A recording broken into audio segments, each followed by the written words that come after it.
Eme. Hello, everyone. Today, we are going to discuss Semester 3 Civil Engineering AWAS Introduction to Civil Engineering. Civil ইঞ্জিনিয়ারিংয়ের দুনিয়ায় আপনাদের সবাইকে স্বাগত। আচ্ছা, ভারতের যে কোনো কনস্ট্রাকশন প্রজেক্ট কিন্তু দুটো মজবুত স্তম্ভের ওপর দাঁড়িয়ে থাকে। আর আজকের এই আলোচনাটা আপনাদের কেরিয়ারের ব্লুপ্রিন্ট বানাতে দারুণভাবে সাহায্য করবে। তো চলুন এই দুটো স্তম্ভকে একটু কাছ থেকে চেনা যাক। দেখুন, আজ আমরা কি নিয়ে কথা বলবো।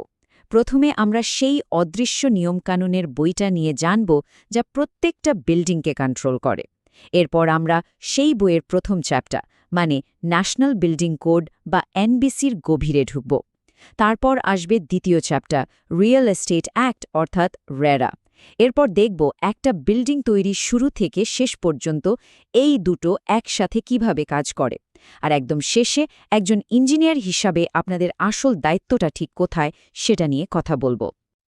তো শুরু করা যাক আমাদের প্রথম সেকশন দিয়ে, দি ইনভিজিবল রুল বুক বা অদৃশ্য নিয়মাবলী। কখনো কি ভেবে দেখেছেন, যখন আমরা বড় বড় শহরের স্কাইলাইন দেখি, এই যে এত উঁচু উঁচু বিল্ডিং, এগুলো কিসের জোরে দাঁড়িয়ে থাকে? মানে ঝড় বৃষ্টি, এমনকি ভূমিকম্পেও? এটা কিন্তু শুধু ইট সিমেন্টের খেলা নয়, এর পেছনে আছে একটা অদৃশ্য কিন্তু অনেক শক্তিশালী নিয়মকানুনের ফ্রেমওয়ার্ক। আসলে প্রত্যেকটা স্ট্রাকচার একটা রুল বুক বা নিয়মাবলীর বই মেনে চলে। আর ভারতে সিভিল ইঞ্জিনিয়ারদের জন্য এই বইয়ের দুটো চ্যাপ্টার সবচেয়ে জরুরি। একটা হলো বিল্ডিংয়ের ফিজিক্যাল সেফটির জন্য, মানে তার কাঠামোগত শক্তির জন্য, আর দ্বিতীয়টা হলো মানুষের বিশ্বাস অর্জনের জন্য, যেটা বিল্ডার আর বায়ারের সম্পর্ককে মজবুত করে। চলুন তাহলে দ্বিতীয় সেকশনে যাই, ন্যাশনাল বিল্ডিং কোড এনবিসি, সুরক্ষার জন্য ইঞ্জিনিয়ারের হ্যান্ডবুক। তাহলে এনবিসি জিনিসটা ঠিক কি?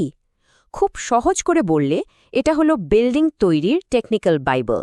এটা এমন কিছু মিনিমাম স্ট্যান্ডার্ড সেট করে দেয় যেগুলো না মানলে বিল্ডিংটা শুধু বেআইনি হবে তাই নয়, রীতিমতো বিপজ্জনক হয়ে উঠবে। এর মূল লক্ষ্যই হল বিল্ডিংয়ের স্ট্রাকচারাল সেফটি, আগুন লাগার ঝুঁকি কমানো আর একটা হেলদি পরিবেশ তৈরি করে মানুষের জীবন বাঁচানো। একবার দেখুন এনবিসির পরিধিটা কতটা বিশাল। ভাবুন তো, স্ট্রাকচারাল ডিজাইন হল বিল্ডিংটার কঙ্কাল, যেটা ওকে সোজা হয়ে দাঁড়াতে সাহায্য করে।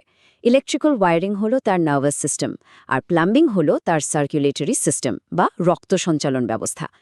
এমনকি ঠিকঠাক ভেন্টিলেশন বা হাওয়া চলাচলের নিয়মও এখানে বলা আছে, যা সিক বিল্ডিং সিন্ড্রোমের মতো সমস্যা থেকে আমাদের দূরে রাখে। এই কোডটার সবচেয়ে বড় সুবিধাটা কি জানেন? এটা বিভিন্ন ইন্ডিয়ান স্ট্যান্ডার্ডস থেকে সেরা প্র্যাকটিসগুলো নিয়ে একটা সিঙ্গল গোছানো ডকুমেন্টে তৈরি হয়েছে। এর ফলে ইঞ্জিনিয়ারদের আর 10টা আলাদা আলাদা বই ঘাঁটতে হয় না, সবকিছু এক জায়গাতেই পাওয়া যায়, যা কাজটাকে অনেক সহজ আর নির্ভুল করে তোলে। তাহলে মনে রাখার মতো প্রশ্নটা হলো, কোন কোড একটা বিল্ডিংয়ের ফায়ার এক্সিট থেকে শুরু করে ঠিকঠাক প্লাম্বিং পর্যন্ত সব কিছুর মিনিমাম স্ট্যান্ডার্ড ঠিক করে দেয়? একদম ঠিক, উত্তরটা হলো ন্যাশনাল বিল্ডিং কোড। এবার চলে আসি আমাদের তৃতীয় সেকশনে, the real estate act, RERA, বিশ্বাসের চুক্তি। আচ্ছা, এবার আসি রেরার কথায়।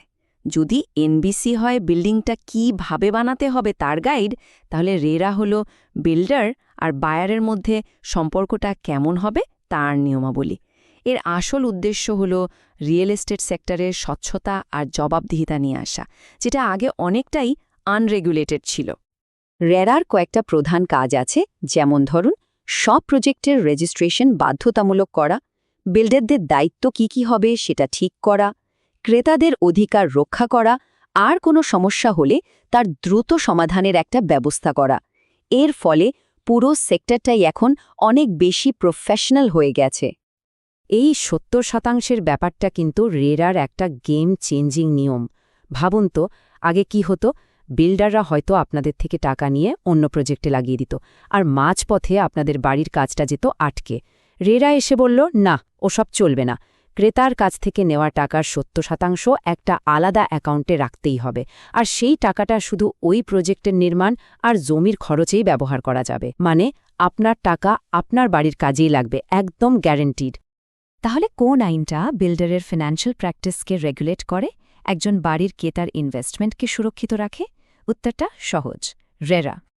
এবার চতুর্থ সেকশন, একটি বিল্ডিংয়ের যাত্রা এনবিসি এবং আরএআরএ একসাথে কিভাবে কাজ করে চলুন এবার বাস্তবে দেখি এই দুটো নিয়ম একসাথে কিভাবে কাজ করে একদম প্রথমে রেরা অনুযায়ী প্রজেক্টটা রেজিস্টার করা হয় যেখানে সব তথ্য একদম স্বচ্ছভাবে দিতে হয় তারপর ইঞ্জিনিয়াররা এনবিসি নিয়ম মেনে বিল্ডিংয়ে ডিজাইন করেন কনস্ট্রাকশনের সময় সাইট ইঞ্জিনিয়াররা নিশ্চিত করেন যে এনবিসির প্ল্যান অনুযায়ী কাজ হচ্ছে কিনা আর প্রমোটার রেরা অনুযায়ী প্রজেক্টের আপডেট দিতে থাকেন আর শেষে যখন ক্রেতাকে ফ্ল্যাট হ্যান্ডওভার করা হয় তখন রেরা তার সমস্ত অধিকারকে প্রোটেক্ট করে এই টেবিলটা দেখুন পুরো ব্যাপারটা এক নজরে পরিষ্কার হয়ে যাবে এনবিসির ফোকাস হল বিল্ডিংটার শরীর মানে তার টেকনিক্যাল স্ট্যান্ডার্ড আর সেফটি অন্যদিকে আরইআর-এর ফোকাস হল প্রজেক্টের আত্মা মানে ট্রান্সপারেন্সি আর অ্যাকাউন্টেবিলিটি দুটোই আলাদা কিন্তু একে অপরের পরিপূরক সত্যি বলতে কি একটা ছাড়া অন্যটা অসম্পূর্ণ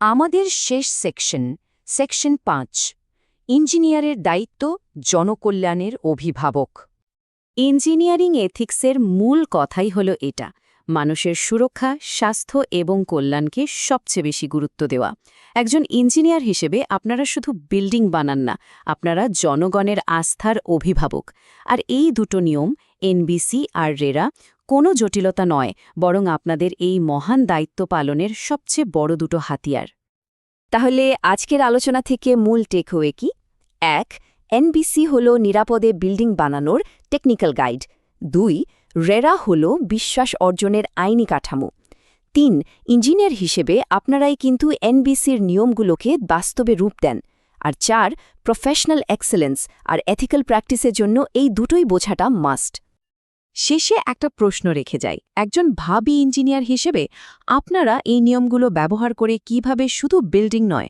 বরং আগামী দিনের এক উন্নত নিরাপদ এবং বিশ্বাসযোগ্য ভারত করে তুলবেন কারণ মনে রাখবেন আপনারা যা তৈরি করবেন তা শুধু ইট পাথরের কাঠামো নয় ওটা হলো ভারতের ভবিষ্যৎ প্রজন্মের জন্য একটা নিরাপদ আশ্রয়